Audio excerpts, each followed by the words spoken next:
Bonjour, bonjour. Je suis ravie de vous retrouver pour le tome 2 de mes mémoires qui couvrira la période 1923-1939. Et vous verrez que de 23 ans à 39 ans, il m'est arrivé tant de choses que j'ai l'impression d'avoir eu plusieurs vies, comme les chats. Mais reprenons là où je m'étais tristement arrêtée. Durant les 6 mois qui suivirent la mort de Max, j'oscillais sans cesse entre la douleur brute, animale, aussi bien physique que mentale, et le sentiment d'injustice puis de colère. Colère contre ce destin impitoyable qui m'avait retiré l'homme que j'aimais et avait privé ma fille de son père, mais colère aussi contre moi pour avoir été troublée par Archibald alors que mon cœur et mon corps appartenaient à Max. Je me disais bien entendu que le ciel m'avait puni pour ma faiblesse et mon inconsistance. Je ne savais pas encore que le ciel se moque bien de tout cela. Quoi qu'il en soit, j'étais une loque et je me traînais misérablement, sauf devant Flora, pour laquelle je m'étais juré de faire bonne figure afin de ne pas rajouter à la douleur qui était la sienne d'avoir perdu son père le spectacle d'une mère à la dérive.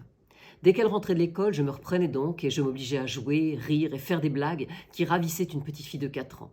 Heureusement, contrairement à d'autres femmes moins chanceuses qui affrontaient là seule cette épreuve, j'ai été de mon côté extrêmement entourée. En premier lieu par ma mère, qui, ayant vécu la même épreuve seulement 6 ans plus tôt, savait trouver les mots pour m'apaiser un peu à défaut de me consoler. Flora, elle, n'était jamais seule, que ce soit à l'école où elle était inscrite depuis la rentrée, entourée qu'elle était de petites camarades adorables, qu'à la maison où tout le monde se mettait en 4 pour lui faire plaisir. Nous avions décidé pour elle de fêter Noël comme les autres années, et même si les invités, par pudeur à mon égard, s'étaient montrés moins joyeux que d'habitude, tous les enfants du village ainsi que ma fille avaient passé une soirée magnifique. Cependant, le lendemain matin, Flora, qui avait été très gâtée, me dit quand même que le Père Noël n'avait pas exaucé son vœu principal puisqu'il avait oublié de lui ramener son papa. Comment trouver les mots pour expliquer l'inexplicable? Mes cousins, Titus et Tancred, n'avaient hélas pas pu venir pour Noël, car l'ouverture d'une énorme usine à côté de New York nécessitait absolument leur présence à ce moment-là. Toutefois, comme certains courriers provenant du château, écrits à la fois de la main de ma grand-mère et de celle de ma mère, les avaient avertis de l'état dans lequel je végétais, ils eurent l'idée de nous inviter chez eux à New York avec Flora au printemps suivant. Je fus d'abord assez réticente à l'idée. En effet, même si mon grand-père s'activait énormément à la création de sa ligne aérienne, il faudrait attendre encore quelques années pour pouvoir rejoindre New York en avion puis la France. Il fallait donc à nouveau prendre le paquebot. Mais cette fois-ci, je ne craignais ni le mal de mer, ni les voleurs de diamants, mais seulement une souffrance supplémentaire, car 3 ans auparavant j'étais avec Max sur un même paquebot et pour la même traversée. Mon grand-père, comprenant mon désarroi, m'emmena sous mon pommier préféré un matin et me dit « Ma chérie, rien ne pourra t'enlever cette douleur et nous le comprenons tous. Mais tu es en vie, tu as un corps et un cerveau qui fonctionnent, tu es doué pour beaucoup de choses et tu as une adorable fillette à élever. Alors vis. Cela n'enlèvera rien à ton amour pour Max, mais cela te permettra d'être utile et de faire de belles et bonnes choses dont tu pourras être fier. Pour l'instant, tu as trop de souvenirs de ton mari au château. Alors pars, change d'air, emmène Flora à New York et reviens-nous pleine d'énergie et prête à donner la mesure de ce que tu es capable de faire. » Ce discours me fit un électrochoc. Le lendemain, je pris rendez-vous avec le frère de Max qui habitait Paris mais qui était venu me seconder au haras après la mort de ce dernier. Je lui expliquai pourquoi il était important pour moi de pouvoir partir quelques mois. Il me dit que je ne devais pas hésiter et que d'ailleurs, après 15 ans pour lui de vie parisienne un peu dissolue et peu constructive, l'idée de revenir s'occuper à plein temps du haras ne lui déplairait finalement pas. Plus rien ne me retenait donc au château. Et lorsque le soir au dîner, ma mère m'annonça qu'en plus de Marie-Antoinette, qui m'accompagnait pour m'aider avec Flora, elle-même serait du voyage, je tombais à la renverse. Elle m'expliqua que mes grands-parents avaient engagé des jeunes gens du village pour les seconder au château et qu'un long voyage lui ferait à elle aussi un bien fou. C'est donc un quatuor exclusivement féminin qui embarqua sur le paquebot à destination de New York pour une traversée qui ne fut que douceur et détente et durant laquelle je sentais la voix de Max sur les ailes de la brise qui me disait « Ça va aller ma chérie, je ne suis pas loin. Mais détends-toi et vis. » Décidément, les hommes importants de ma vie me commandaient précisément de la vivre. C'est pourquoi en arrivant à New York, c'est une Zénaïde apaisée, comme lavée du chagrin, qui débarqua du bateau. L'éblouissement que Max et moi avions eu en arrivant sur le port de New York 3 ans auparavant avait été intense, mais de courte durée, puisque nous devions reprendre immédiatement un paquebot pour Buenos Aires et que l'arrestation des voleurs de mon collier nous occupait pas mal l'esprit. Mais cette fois-ci, le choc fut incroyable. Ma mère, Marie-Antoinette et Flora étaient sans voix. Jamais elles n'auraient imaginé, malgré mes descriptions, le vertige que procurait la hauteur des buildings, qu'on appelait des gratte-ciel tant ils semblaient se perdre dans les nuages. Et ensuite, partout, une foule grouillante, pressée, dynamique, affairée. On disait déjà de New York que c'était la ville qui ne dormait jamais, et c'était vrai. D'ailleurs, dès que vous posiez le pied dans les rues new-yorkaises, vous étiez vous aussi gagné par l'énergie incroyable et le rythme insensé que vous insufflait la grosse pomme, comme l'appelaient les Américains. Je n'ai d'ailleurs jamais réussi à connaître réellement l'origine de ce surnom, car plusieurs New-Yorkais de souche, si tant est qu'on puisse en être un, m'ont donné des versions très diverses. Dans la cohue qui se pressait à la sortie du paquebot, Tancrède et Titus se firent remarquer par des sifflements stridents, et ce ne furent, une fois dans leurs bras, qu'embrassades et sauts de joie. Ils nous firent monter dans une voiture énorme, comme tout ce qui se faisait en Amérique, et nous traversâmes la ville, toutes les quatre, le nez collé aux vitres pour l'admirer. Nous arrivâmes enfin sur la 5e avenue, devant le building dans lequel mes cousins avaient chacun un appartement avec leurs familles respectives. Ils nous dirent qu'ils habitaient les 3 derniers étages, et lorsque nous levâmes la tête pour essayer d'apercevoir leurs fenêtres, nous ne parvînmes même pas à voir le haut de l'immeuble. Le portier, le doorman, comme disent les Américains, se prénommait Jeffrey. C'était un noir superbe à la carrure athlétique qui nous ouvrit la porte et nous accueillit avec chaleur, semblant particulièrement sensible à la générosité mammaire de Marie-Antoinette, même si son regard essayait de se faire aussi discret que possible. Puis, nous prîmes un ascenseur qui devait nous conduire jusqu'au 7e ciel, voire bien plus, puisque nous devions monter au 25e étage. Lorsque les portes se fermèrent et que nous commençâmes notre ascension à toute allure, je crus que nous allions perdre Marie-Antoinette tant elle était paniquée. Flora jubilait. Quant à ma mère et moi, tout en voulant sauver la face, nous n'en menions pas large. Puis les portes s'ouvrirent, et là, nous fûmes à nouveau sans voix. Un gigantesque palais de marbre, de dorure et de lumière, dont le plafond était aussi haut que celui d'une église, et dont la vue plongée sur Central Park s'offrait à nous.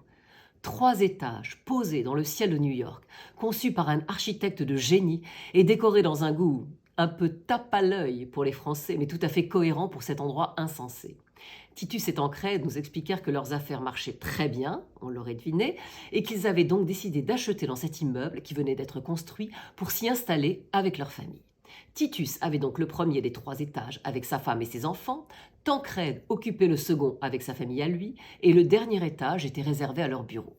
À peine avaient-ils terminé leurs explications que 4 mini-tornades débarquèrent en hurlant, suivis de leurs mères respectives, Jenny et Barbara, 2 belles blondes que j'avais déjà rencontrées une fois au château juste après leur mariage avec mes cousins. Les tornades étaient en réalité 2 jumeaux de 4 ans chez Titus et 2 jumelles de 3 ans et demi chez Tancrède. Il paraît que ce phénomène d'enfanter des jumeaux lorsqu'on est jumeau soi-même est fréquent, mais là, mes cousins avaient réussi le grand chelem. Comme de surcroît, leurs femmes, qui sans être jumelles étaient sœurs et se ressemblaient comme 2 gouttes d'eau, vous aviez vraiment l'impression en présence de ces 2 familles d'être dans une autre dimension qui vous ferait voir tout en double.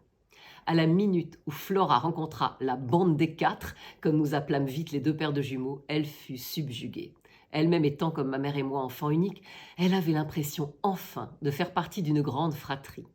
Les petits Américains parlaient essentiellement la langue de leur mère, toutefois, ils baragouinaient tout de même quelques mots de base en français, car mes cousins avaient tenu à avoir une gouvernante française. Et comme de toute façon les enfants de cet âge-là parvenaient très bien à se comprendre quel que soit le langage, nous entendîmes vite un charabia adorable, mêlant l'anglais, le français et une langue mystérieuse, semblant connue des seuls jumeaux, mais à laquelle Flora s'adapta immédiatement. Heureusement que les appartements de mes cousins étaient assez grands pour nous loger tous les 4, car Flora, de la première minute de notre séjour à la dernière, ne quitta pas sa bande chérie d'une semelle. Seul petit hic, Marie-Antoinette, qui ne se sentait pas en droit d'interférer dans le système d'éducation mis en place par la gouvernante des enfants, se sentit rejetée et désœuvrée. Toutefois, elle s'aperçut vite que cette liberté n'avait pas que des inconvénients. Et après avoir parcouru les rues de la ville pendant les 2 jours suivants et s'en être mis plein les yeux, elle se dit qu'après tout, puisqu'elle travaillait sans discontinuer depuis l'âge de 14 ans et qu'on lui offrait des vacances forcées dans cet endroit de rêve, elle serait bien bécasse, je cite, de ne pas en profiter. Je lui dis donc qu'elle avait totalement quartier libre et elle partait au petit matin pour ne rentrer que le soir, l'œil vif, la pommette rose et avec un appétit d'ogre. De notre côté avec ma mère, nous étions donc comme 2 jeunes filles en goguette, sans aucune contrainte, parfois accompagnées par Jenny et Barbara, mais peu souvent car elles venaient de créer un institut de beauté dont sortaient les femmes les plus sophistiquées et elles travaillaient donc énormément, comme beaucoup de New-Yorkaises, en avance sur les Françaises de cette époque. Nous étions donc totalement libres pour prendre du bon temps. Et Dieu que New York offrait de possibilités. Des musées splendides, des théâtres fabuleux, des cinémas gigantesques, des promenades à cheval ou en calèche dans Central Park, des magasins incroyables et un défilé de femmes aussi belles qu'excentriques et d'hommes sportifs, élégants, souriant de toutes leurs dents plus blanches que celles de n'importe lequel de nos petits Français. Mais, car il y avait un mais, et sacrément de taille. Nous étions en pleine prohibition depuis 3 ans. Pas une goutte d'alcool n'était autorisée sur le territoire américain. Cette loi, initiée pour venir à bout de l'alcoolisme galopant et dévastateur qui frappait les classes défavorisées, entraînant violence, morts prématurées, avait en réalité conduit à une situation bien pire, puisque tous se faisaient dans la clandestinité et que ceux qui n'avaient pas les moyens de se fournir en alcool de qualité étaient prêts à voler et même à tuer pour pouvoir se fournir et s'empoisonner encore plus vite qu'avant avec des mélanges aussi mortels que la dynamite. Cette privation d'alcool ne nous affectait guère ma mère et moi, car en dehors d'une ou deux coupes de champagne pour certaines occasions, nous ne buvions pas. En revanche, pour la majorité des Américains, c'était d'une tristesse folle, car depuis toujours l'homme a associé la fête à l'ivresse, et en cette période d'euphorie économique durant laquelle les hommes travaillaient dur, le fait de ne pas pouvoir se détendre entre amis en buvant des verres rendait fous certains et échauffait les esprits. D'autant plus que les tensions concernant les immigrés venus de tous les pays d'Europe après la guerre s'accentuaient et qu'un climat de méfiance s'instaurait. Cette période, rose sur la 5e avenue, n'avait pas la même couleur dans d'autres quartiers. Et Titus et Tancred nous expliquèrent qu'en plus des Noirs américains qui suscitaient, hélas, des haines depuis bien longtemps, les Italiens, les Polonais ou les Russes n'étaient plus les bienvenus non plus. Je me demandais comment mon adorable famille italienne, rencontrée avec Max 3 ans plus tôt sur le paquebot, s'en était sortie, car nous n'avions jamais eu de leurs nouvelles. De surcroît, une nouvelle forme de banditisme, liée justement à l'Italie, avait fait son apparition avec la bande d'Al Capone, un gangster redoutable qui n'hésitait pas à supprimer tous ceux qui se mettaient en travers de son chemin dans le commerce de l'alcool de contrebande qui faisait sa notoriété et sa fortune. La peur et la violence régnaient dans certains quartiers. Nous avions donc pour consigne, ma mère, Marie-Antoinette et moi, de ne pas sortir d'un périmètre précis et de ne surtout pas flâner le nez au vent dans certains quartiers réputés dangereux. En dehors de ces craintes, notre séjour n'était que plaisir et, sans oublier Max bien sûr, je respirais toutefois un peu. Nous étions de toutes les fêtes avec Titus et Tancred, Jenny et Barbara, dans les lieux les plus incroyables les uns que les autres, où, comme par miracle, en passant par une porte dérobée, on se retrouvait dans un speakeasy, autrement dit un bar clandestin, dans lequel miraculeusement l'alcool coulait à flot et les orchestres de jazz euphorisaient les danseurs. Cette double réalité était un peu perturbante, mais on se fait à tout, et en 10 jours, nous étions devenus de vraies New-Yorkaises, ou du moins presque, car il nous restait un rite initiatique auquel nous devions nous soumettre, et pas des moindres. En effet, 2 jours plus tard, nous devions défiler sur un char dans la 5e avenue, sous les yeux de milliers de spectateurs, pour la fameuse Easter Parade, la parade de printemps de New York. Mes cousins, qui travaillaient à la fois dans l'acier et dans la construction automobile, en partenariat avec mon grand-père, avaient décidé de faire défiler un char tout doré, symbolisant le métal roi, construit à partir d'une de leurs voitures, sur laquelle se perchait une énorme corbeille dorée censée représenter la corne d'abondance. Pas du meilleur goût, certes, mais nous étions dans un tel état d'excitation à l'idée de défiler qu'on aurait pu nous proposer un char d'assaut. Enfin, peut-être pas. Bref, dans cette corne d'abondance, Flora et la bande des 4 étaient déguisées en fruits, Jenny, Barbara et ma mère faisaient les 3 grâces, liées entre elles par une guirlande de roses du plus bel effet, Titus faisait Bacchus, Tancred Jupiter et moi Vénus, toute d'or vêtue. Et c'est ainsi que nous fîmes une entrée triomphale sur la 5e avenue, au son de l'hymne américain et sous les vivates de la foule.